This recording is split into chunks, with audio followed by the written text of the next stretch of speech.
Sebelumnya yang kami hormati Bu Muslimah sebagai guru STK kami, dan yang kami hormati kepada teman-teman semua yang telah hadir, dan Bu Ainun ya. Kami dari kelas 12 IPA 1 akan menampilkan sebuah drama yang berjudul tentang Jamila dan Sang Presiden. Kami harap penampilan kami bisa dinikmati oleh semua hadirin yang hadir pada saat ini. Tepuk tangan dulu sebelumnya. Dan selamat menikmati penampilan dari kami kelas 12 IPA 1.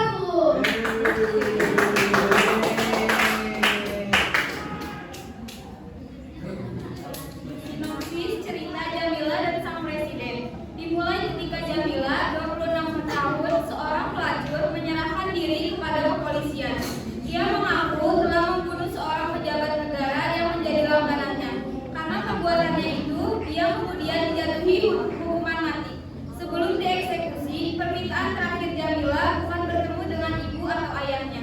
Ia meminta untuk dipertemukan dengan presiden dan seorang ulama tersohor. Permintaan Jamila tersebut membuat masyarakat semakin marah. Jamila lagi di tengah sebuah masyarakat yang beranggapan bahwa Jamila anak perempuan dijadikan pelacur adalah hal biasa, bahkan sudah berbudaya. Terlalu cantik, menjadikan Jamila sejak masih kecil sudah digadang-gadang ayahnya. Pada seorang sekali, pada saat itu ia masih berusia 2 tahun. Tanpa tahu suaminya, ibunda Jamila akhirnya meninggal, lalu menyerahkannya pada keluarga Wadirman. Keluarga Ibu Wadirman adalah keluarga terpandang dan terpandang di kampungnya. Ibu Jamila yang dibawa di keluarga Wadirman, Jamila nama sekaligus bisa memperoleh pendidikan yang memadai. Apa yang diharapkan ibunda Jamila ternyata jauh dari kenyataan. Dua laki-laki dengan bapak terhormat ibu, suami dan putra tunggal Wadirman setiap hari mengenai Jamila, dan untuk memperhatikannya, Jamila terpaksa membunuh dan kabur. Sebuah pengalaman buruk yang terus membekas dan membayani perjalanannya. Jamila tidak pulang ke keluarganya. Ia bertekad memperbaiki nasibnya tanpa bantuan keluarganya. Sebuah tekad yang jelas tidak mudah. Mencari pekerjaan tanpa pendidikan yang memadai memaksa Jamila terseret ke lingkungan keras perdagangan perempuan. Upayanya menjadi TKI tidak mulus. Kecantikannya membuat para agen lebih tergiur memperdagangkannya sebagai pelacur.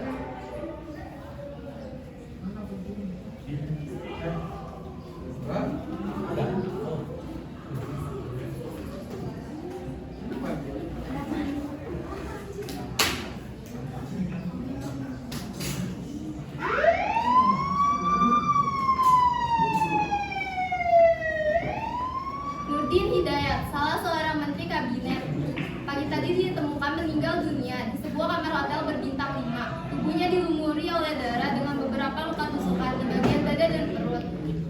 Kematian Menteri Nurdin dilaporkan sendiri oleh pelakunya, Jamila, pada pihak kepolisian. Jamila mengaku telah membunuh Menteri Nurdin dalam keadaan sadar. Sidang kabinet yang pagi ini berlangsung diselimuti oleh suasana mendung. Cara dan tempat kematian Nurdin dinilai oleh berbagai pihak sebagai kegagalan proses presiden dalam menyeleksi kualitas moral para anggota kabinetnya. Para pengamat politik menyerukan agar semua pihak, terutama para politikus, mengambil pelajaran dari kematian Nurdin dan memberikan kebebasan pada presiden menentukan kabinetnya tanpa membebani kepentingan politik.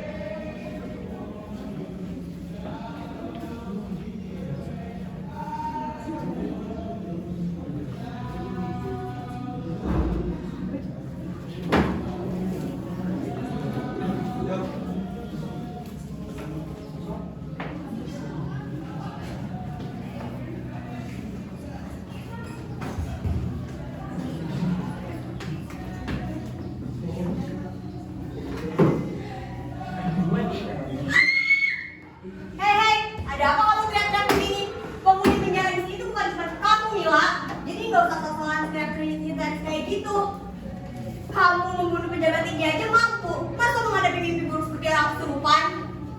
Ini pengalaman terpahit sepanjang hidupku, Budia. Aku dititipkan di keluarga terhormat itu agar aku tumbuh aman dan sehat. Tapi dua lelaki itu setiap malam menjerayangi dan merenggut kesucianku. Bicara tentang kesucian, pelacur bicara tentang kesucian. Dengar ya kamu Mila, kamu ini seorang pelacur. Aku ini mendengar omong kosong sepertimu itu udah sangat banyak. Anak-anak yang diperkosa di bawah umur, diperdagangkan, mampu tidak dia? Tidak memiliki empati sedikit pun.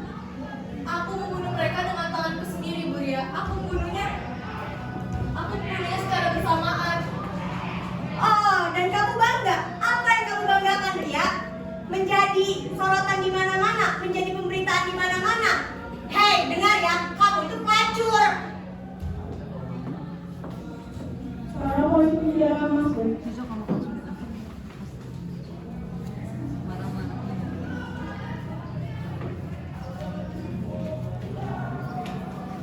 Hei, turunkan kaki kamu. Jamila, turunkan kaki kamu. Kenapa? Terangsang. Jangan lihat. Dasar pelacur. Aku di sini ini karena aku membunuh Pak Polisi, bukan karena aku melacur. Jadi aku ini pembunuh, bukan pelacur. Pansus RUU APP menipu masyarakat baik pihak yang kontra maupun yang mendukung. Hari ini mereka akan memutuskan hukumanku.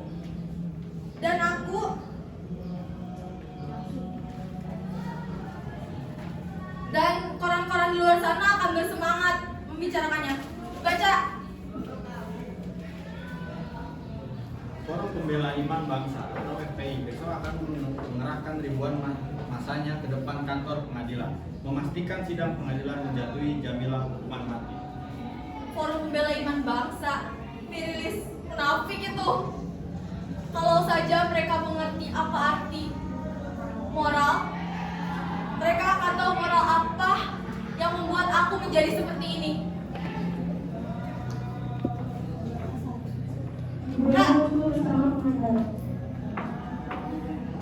Han, mau kemana kamu? Tugas kamu tuh menjaga napi, bukan bercengkrama dengan napi.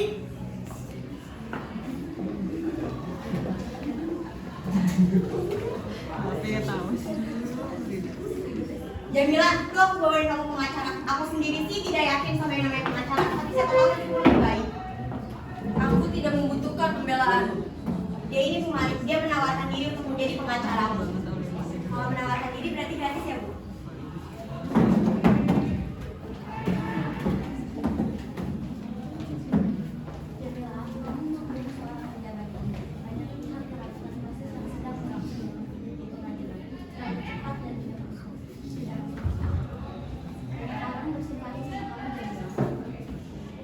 Bersimpati.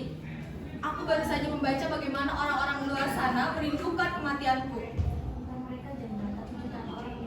Cukup.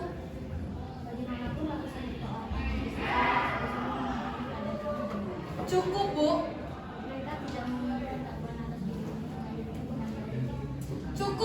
Cukup. Aku bilang aku tidak membutuhkan pembelaan. Keluar atau aku berteriak.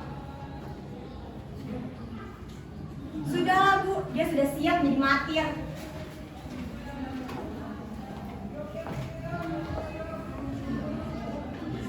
Pelacur, pembunuh, dan sekarang kamu siap menjadi martir. Kamu tuh seorang pelacur, Mila. Kamu tuh seorang pembunuh. Jadi nggak usah sok-sokan kamu ingin menjadi pahlawan. Pelacur itu politik, Bu ya. Aku dengan politikus itu sama kotor. Jaga mulut kamu, Mila. Berteriak-teriak tentang moral, lelaki selalu gegap gempita kalau sudah bicara soal moral. Cukup, Mila. Bawa aku ke hadapan mereka, Bu ya, dengan betis sedikit terbuka dan moral sudah tidak lagi punya tempat. Duduk kamu, Mila. Aku benci orang-orang yang besar-besarkan politikus. Mau berdasi, mau bersorban 7 tingkat. Mereka itu sama saja sama aku, Bu. Sama-sama pelacur. Cukup dan jaga bicara kamu, Mila. Karena itu bisa memberatkan hukuman kamu. Setelah selama ini kamu ngejekku, menghinaku, sekarang kamu pura-pura peduli. Aku peduli denganmu, Mila. Itu sebabnya aku tidak mau kamu didengar oleh banyak orang karena itu bisa memberatkan hukumanmu. Gitu. Bagaimana kalau aku ingin semua orang di sini tahu?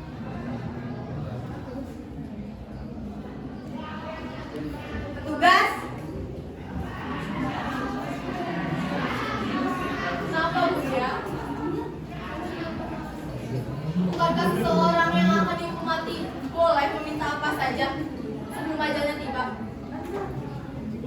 Bagaimana pendapat Budia kalau permintaan terakhirku ini adalah ditiduri oleh presiden? Bawa dia ke ruang salati.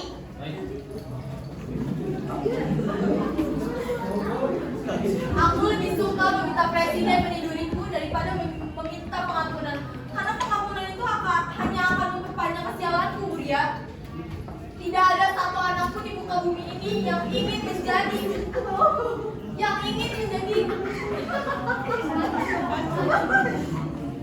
menjadi pelacur. Tidak satu anak pun, Ria. Tugas.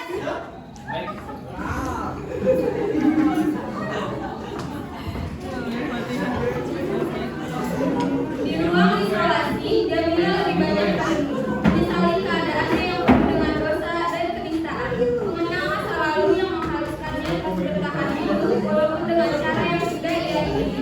Mengenang semua perjuangannya bertahan meskipun terkadang harus membunuh orang lain. Ia berusaha mengingat dirinya yang dulu, Jamila yang polos, yang belum bersentuhan dengan mucikari dan sejenisnya. Kemudian ia berusaha mencari sosok dirinya yang dulu pada Jamila yang sekarang. Jamila yang akan segera dihukum mati karena kasus pembunuhan. Namun di tengah perenungannya, masa lalu yang kelam itu tidak berhenti berputar di otaknya, termasuk masa lalunya ketika masih menjadi pelacur di Kalimantan. Budanto, bentar Bu. Ada apa lagi tadi? Jamila hanya ingin jadi TKI Bu. Ya sudah, sana cari agen TKI kalau begitu. Budarno, saya ingin menjadi TKI. Saya ini bingung dengan kamu. Saya tidak tahu asal kamu dari mana. Tiba-tiba di depan saya, makan di dapur saya, mandi di kamar mandi saya, dan sekarang kamu tidak mau mendengar nasihat saya. Mau kamu itu apa, Jamila? Saya tidak akan selamanya menumpang, Bu Darno. Saya hanya ingin bekerja. Saya ingin jadi TKI, Bu. TKI. Pernah baca koran tidak? Dengar radio atau lihat televisi? Karena Bu, menjadi TKI itu akan mengusahakan kamu akan pulang tinggal nama saja.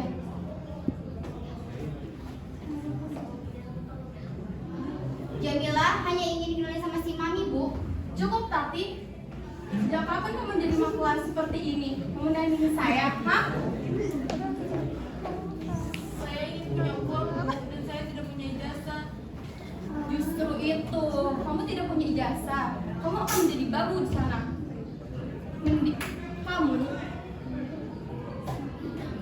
Si mami itu akan membesarkan kamu dari ujung rambut kamu sampai ujung kaki kamu. Kamu menjadi TKI itu seperti main judi. Kalau kamu mendapat majikan yang baik, kamu akan bagus. Dan kalau misalkan kamu tidak mendapatkan majikan yang tidak baik, kamu akan disetrika oleh majikan tersebut dan kamu akan menjadi miskin.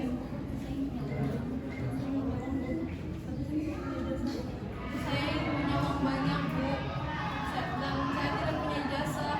Justru itu, karena kamu tidak punya jasa, di sini kan kamu bisa jual gado-gado, menjaga toko, mentang-mentang luar negeri matanya pada silau. Mending jadi ratu di kampung sendiri daripada menjadi babu di negeri orang lain. Tapi saya ingin punya uang banyak, Bu. Saya ingin menyekolahkan adik-adik saya. Saya tidak ingin adik saya seperti saya, Bu. Oh, jadi gitu. Bagus. Kamu mendapatkan uang banyak? Oh, Bu. Dengan cara enak, mudah. Saya akan mengajari kamu bagaimana cara enak, mudah mendapatkan uang. Tapi Jamila hanya ingin jadi TKI, Bu. Cukup, Tati, cukup. Sana kamu pergi. Jamila,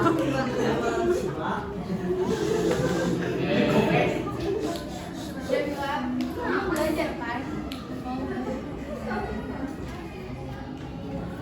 Sekarang umur berapa? 14 tahun, Bu. Baik. Sekarang umurmu 18 tahun. Tapi umur saya 14 tahun, Bu Darno. Ya tapi sekarang umur 18. Kenapa, Bu? Ya karena saya mau. Dan kamu mau punya banyak uang kan? Bagus. Kamu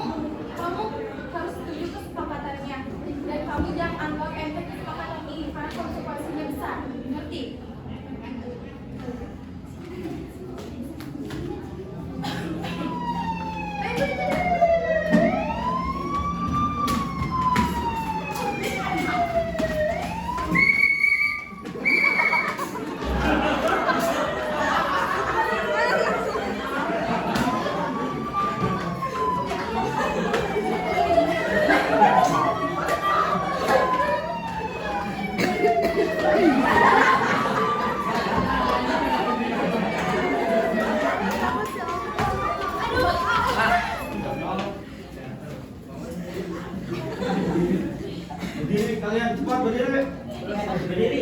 Berdiri cepat. Ini enggak? Ini aku lagi dapat amat.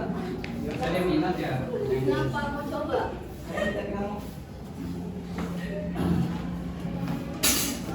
Apa benar umur 19 tahun? Benar Pak. Sekarang bantu saya kumpulkan KTP teman-temanmu. Kenapa?